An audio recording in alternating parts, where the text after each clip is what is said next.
अस्सलाम वालेकुम and welcome back to my channel. I hope आप सब ठीक होंगे और खैरियत से होंगे। अभी सुबह के 10 o'clock हुए हैं और मैं आई थी पोस्ट ऑफिस, और मेरा जो नियरेस्ट पोस्ट ऑफिस है ये है WH स्मिथ में। तो जब भी मैं आती हूँ तो बच्चों के सेक्शन में ज़रूर आती हूँ। हालांकि मेरे बच्चे माशाल्लाह अभी बड़े हैं, लेकिन इसके बावजूद मैं कभी कभार बच्चों के टॉयज शॉप या बुक शॉप पर ज़रूर जाती हूँ। इससे ब्रेन एकदम से रिलैक्स हो जाता है जब हम बच्चों की चीज़ों को देखते हैं। आज के व्लॉग में भी हस्बे मामूल आपको बहुत कुछ देखने को मिलेगा। शॉपिंग, उसके अलावा ड्रेस डिज़ाइनिंग और एक सिंपल सी लंच रेसिपी भी देखने को मिलेगी। और जो लंच रेसिपी मैं आपसे शेयर करने जा रही हूँ, ये अगर आप बच्चों को स्कूल के लिए बना के देंगे तो बच्चों को बहुत अच्छी लगेगी। तो व्लॉग को एंड तक ज़रूर देखिएगा। और आज के इस व्लॉग में मैं बच्चों से रिलेटेड ही बात करने जा रही हूँ। मैं छोटे बच्चों की बात नहीं आज करूँगी, आज मैं बात करूँगी टीनेजर्स की। और इस टॉपिक के ऊपर बात करने के लिए मुझे एक सिस्टर ने इंस्टा पर कहा था और कहा था कि प्लीज़ जितना जल्दी हो सके टॉपिक को कवर करें, क्योंकि उन्हें इस टॉपिक पर सुनने की थोड़ी सी मोटिवेशन की शदीद ज़रूरत है। तो चलिए बढ़ते हैं आज के टॉपिक की तरफ। आज का टॉपिक है how to deal with teenagers. बच्चे जब छोटे होते हैं तो उन्हें इतनी खास समझ नहीं होती है। जो खिलाएं वो खा लेते हैं, जो पहनाएं वो पहन लेते हैं, जहाँ भी लेकर जाएं वो खुश होकर चले जाते हैं। और अगर कोई उनकी मर्जी का काम नहीं होता तो थोड़े से रोकर चुप कर जाते हैं। हर एज की डिफरेंट स्टेजेस होती हैं और हमें बच्चों को डील भी उनकी एज के हिसाब से ही करना चाहिए। आज से कुछ साल पहले जब मेरे बच्चे छोटे थे तो मैंने कहीं पर एक आर्टिकल रीड किया और उसमें एक पैराग्राफ था, और उस पैराग्राफ ने मेरे जहन में इस तरह से अपना काम करना शुरू कर दिया कि आज दिन तक मैं उसकी एक एक बात को फॉलो करती हूँ। उसमें लिखा गया था कि बच्चे की पैदाइश से लेकर 7 साल की उम्र तक बच्चे के गुलाम बन के रहें। 7 साल की उम्र से लेकर 14 साल की उम्र तक बच्चे के उस्ताद बन के रहें। और 14 साल की उम्र से लेकर 21 साल की उम्र तक बच्चे के फ्रेंड बन के रहें, यानी कि दोस्त बन के रहें। पैदाइश से 7 साल तक बच्चे को इतनी ज़्यादा चीज़ों की समझ नहीं होती है, लेकिन उसके खाने पीने, उसकी मेडिसिन, उसकी हर एक छोटी छोटी चीज़ों की सहूलियात का ध्यान रखना हमारा फ़र्ज़ है। और ये एज बच्चे की बेसिक लर्निंग एज होती है। इसमें बच्चे को कलमात पढ़ना सिखाइए, नमाज बच्चे के सामने अदा कीजिए और बच्चे से भी कहिए वो खुशी खुशी आपके साथ नमाज परफॉर्म करे। अगर नमाज पढ़नी नहीं आती तो कोई बात नहीं, बच्चे वहाँ से बहुत कुछ सीख लेते हैं। इसके अलावा बच्चे को घर में अगर कोई आता है उसको सलाम करना सिखाइए, बिहेव किस तरह से करना है, ये छोटी छोटी चीज़ें सिखाना माँ बाप का काम है। 7 साल से 14 साल की उम्र तक के बच्चों को सबसे पहले नमाज की पाबंदी सिखाइए, या अपने अपने मज़हब के मुताबिक उनको पूजा पाठ की पाबंदी सिखाइए। क्योंकि जब हम अपने रिलीजन को फॉलो करते हैं तो बच्चों में एक बहुत पॉजिटिव सा बदलाव आता है। उसके बाद उनको उनकी अपनी रिस्पॉन्सिबिलिटीज़ दे दीजिए। बहुत ज़्यादा रिस्पॉन्सिबिलिटी मत दीजिए, लेकिन छोटी मोटी रिस्पॉन्सिबिलिटीज़ बच्चों को अपने कामों की दे दीजिए। फॉर एग्जांपल, जब वो स्कूल से वापस आते हैं तो यूनिफॉर्म चेंज करने के बाद यूनिफॉर्म कहाँ पर रखना है, शूज़ उतार कर कहाँ पर रखने हैं, सॉक्स को वॉशिंग के लिए कहाँ पर देना है, या अगर यूनिफॉर्म वॉश करना है तो वो कहाँ और कौन सी जगह पर रखना है।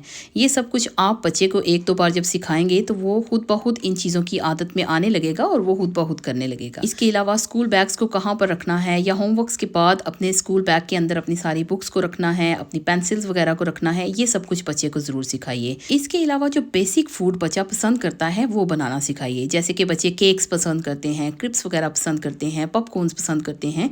इसके अलावा आजकल बहुत सारी चीज़ें, बर्गर्स, रैप्स, बहुत सारी ऐसी चीज़ें हैं जो बच्चे खाना पसंद करते हैं। इस तरह की चीज़ें बच्चे को बनाना और सिखाना शुरू कर दीजिए, ताकि बच्चे को खुद से अपना लंच बनाना आ जाए, वो अपना लंच बॉक्स पैक करके स्कूल लेके जाने की आदत डाल सकें। और ये तभी होगा जब आप बच्चे को अलाउ करेंगे किचन में आने के लिए।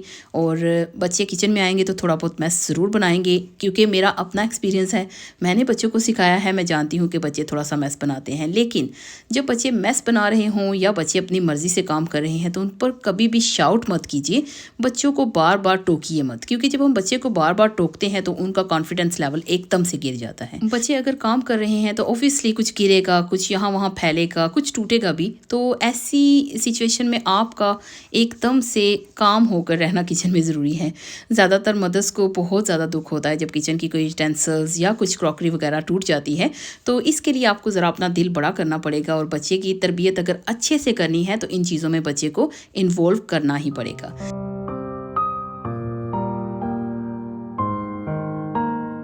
इसके बाद बात करेंगे 14 से लेके 21 ईयर ओल्ड तक। 14 के बाद बच्चे को अच्छी खासी चीज़ों की समझ आती है, बच्चा अपने आप को भी समझ जाता है, इसके अलावा इसको बाहर की चीज़ों की भी समझ आती है। और 14-15 की एज में बच्चे को बहुत ज़्यादा गुस्सा भी आता है, क्योंकि इस एज में बच्चे को लगता है कि वो जो कर रहा है वो ही बेहतर है। बच्चे को अगर कोई चीज़ चाहिए तो उस चीज़ पर वो अटक ही जाएगा। अगर उसको चाहिए तो चाहिए ही चाहिए, चाहे कुछ भी कर लें, चाहे कहीं से भी वो अरेंज करके दें, लेकिन बच्चे को उस एज में चीज़ चाहिए ही चाहिए। लेकिन जब आप बच्चे के साथ दोस्ताना रवैया रखेंगे तो आप बच्चे को आराम से प्यार से समझाने के आदी होंगे। जब आप बच्चे को प्यार से समझाएंगे तो बच्चा बहुत आसानी से समझ जाएगा। फॉर एग्जाम्पल, अगर आपका बच्चा अंडर 16 है और वो आपसे जिद लगा बैठा है कि उसको लेटेस्ट मोबाइल मॉडल चाहिए और चाहिए ही चाहिए, तो आपको बहुत सोच समझ कर उनको समझाना पड़ेगा। पहले प्यार से समझाइए, फिर आप कुछ एग्जाम्पल्स देकर समझाइए, और अगर फिर भी बच्चा ना समझे तो कोशिश कीजिए कि उनकी जिद मान लीजिए, लेकिन लेटेस्ट मोबाइल मत दीजिए, उस पर रिस्ट्रिक्शंस लगा लीजिए। रिस्ट्रिक्शन से मुराद कि सिर्फ वही एप्लीकेशंस ओपन हो सकें जो या तो उनको स्टडी में हेल्प कर सकें या थोड़ा बहुत वो एंटरटेन हो सकें। गेम्स वगैरह जो वो खेलते हैं उनको चेक कर लीजिए कि क्या वो ओवर 18 गेम्स तो नहीं खेल रहे। और ये सब कुछ जब आप अपने बच्चों को समझाएं तो अपना रवैया हमेशा दोस्ताना रखा करें। बच्चों को डांट टपट मत कीजिए। जब आप इस एज में डांट टपट करेंगे तो अपने बच्चे को आप उससे खुद ही दूर कर रहे हैं।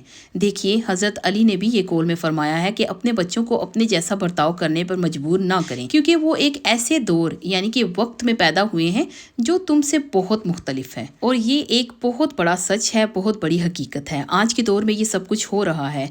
मुझे याद है कि जब हम छोटे होते थे तो हमारे अब्बू अपने स्कूल के किस्से जब हमें सुनाते थे तो हम हैरान होते थे, क्योंकि अब्बू बताया करते थे कि एक दरख्त होता था, उसके साथ एक ब्लैक बोर्ड लगाया जाता था, उसके साथ उस्ताद जी की एक चेयर हुआ करती थी, और हम सारे स्टूडेंट जब घर से जाते थे तो अपनी तख्ती के साथ एक बैग यानी जिसको बोरी भी कहा जाता है, सैक होता है, वो लेकर जाया करते थे। नीचे बिछाकर उस पर बैठते थे, अपनी तख्ती लिखते थे और वही हमारी स्टडी हुआ करती थी। दूसरे दिन घर का जो होमवर्क होता था, होमवर्क में हमें तख्ती ही लिख कर लेकर जाना पड़ती थी। और सिर्फ तख्ती लिखने से मेरे अब्बू की माशाल्लाह राइटिंग इतनी अच्छी है कि आज के दौर में हम में से कोई भी उनसे मुकाबला नहीं कर सकता। लेकिन जब हमारा दौर आया तो तख्ती आहिस्ता आहिस्ता कम होने लगी, और जो गवर्नमेंट स्कूल हुआ करते थे वहाँ पर बेसिक स्टडी के लिए तख्ती यूज़ की जाती थी। लेकिन मैंने एक प्राइवेट स्कूल से बेसिक एजुकेशन ली थी तो वहाँ पर तख्ती बिल्कुल भी नहीं इस्तेमाल की जाती थी। हमारी सारी जितनी भी स्टडी हुई थी वो पेपर पेन के साथ ही हुई थी। तो आज के दौर में जब बच्चों को तख्ती के बारे में बताया जाता है और इनको बिल्कुल पता भी नहीं होगा, काफ़ी सारे ऐसे बच्चे होंगे जिनको मालूम तक नहीं होगा कि तख्ती क्या चीज़ हुआ करती थी। यहाँ पर ये बात करने का मकसद ये है कि हर जनरेशन अपने दौर के मुताबिक जीती है और उनको उनके दौर के मुताबिक जीना भी चाहिए, और उनको जीने के लिए हम पेरेंट्स को उनके साथ चलना चाहिए। बच्चों पर कभी भी अपनी मर्जियाँ मुसल्लत मत कीजिए, क्योंकि बचपन की एज अलग होती है, जब वो थोड़े से बड़े होते हैं वो अलग से सीखते हैं, टीन एजर्स अलग होते हैं, जब वो अडल्ट हो जाते हैं तो उनको अपनी जिम्मेदारियां अच्छे से समझ आने लगती हैं। जब वो अडल्ट होते हैं, ओवर 18, 21, 22 तक जाते हैं, तो उनसे आप मशवरे किया करें। जब आपको घर में कुछ सामान चाहिए तो उनसे पूछा करें, एडवाइस ज़रूर लिया करें। जब आपको कहीं जाना है तो भी अपने बच्चों से एडवाइस लीजिए। कोई हॉलीडेज़ बुक करने हैं तो भी बच्चों की मर्जी से। अगर किसी ने आपके घर में आना है, किसी को आपने इनवाइट करना है, किसी की दावत करनी है, या आपके घर में कोई रहने के लिए आ रहा है, तो भी बच्चों से एक बार मशवरा ज़रूर कीजिए, क्योंकि बच्चों की एडवाइस लेना बहुत ज़रूरी है, क्योंकि इसमें हमारे बच्चों की मेंटल हेल्थ रिलेटेड है। अगर हम बच्चे की मर्जी के खिलाफ चलते रहेंगे तो बच्चे डिस्टर्ब होंगे, चिड़चिड़े होंगे, घर का माहौल ख़राब होगा। तो ऐसी सूरत में बच्चा घर से बाहर रहना ज़्यादा पसंद करेगा, या अपने फ्रेंड्स के या कहीं और किसी और माहौल में रहना पसंद करेगा। उसे घर में आना अच्छा नहीं लगेगा। अगर बच्चा घर आएगा भी तो वो अपनी रूम में या अलग से होकर बैठना पसंद करेगा, और उसके जिम्मेदार कौन होंगे? सिर्फ पेरेंट्स। आप बच्चों पर कभी भी अपनी मर्जी मुसल्लत मत कीजिए। बच्चे जब बड़े हो जाते हैं तो उनको मालूम होता है कि क्या राइट है और क्या रॉन्ग है। अगर रॉन्ग होगा तो उससे सबक सीखेंगे, अगर राइट होगा तो जिंदगी में आगे बढ़ जाएंगे। तो उनको बढ़ने दीजिए, उनको चलने दीजिए। देखिए, जब आपने बेसिक तरबियत बच्चे की अच्छी की होगी तो आपको अपनी तरबियत के ऊपर एतमाद होगा। जहाँ बच्चे को आपकी ज़रूरत पड़ेगी वो आपके पास ही आएगा, आपसे एडवाइस लेगा और आपको साथ लेकर चलेगा। आप बस अपनी तरफ से तरबियत अच्छी कीजिए, मेहनत कीजिए, और बाकी सब छोड़ दीजिए अल्लाह की ज़ात पर। वो बेहतर करने वाला है। अगर अल्लाह ने हमें औलाद जैसी नेमत से नवाजा है तो औलाद की तरबियत करने की हिम्मत भी दी है, और जब हमने अपनी मेहनत से अपनी औलाद की तरबियत की तो अपनी तरबियत पर भरोसा होना भी बहुत ज़रूरी है।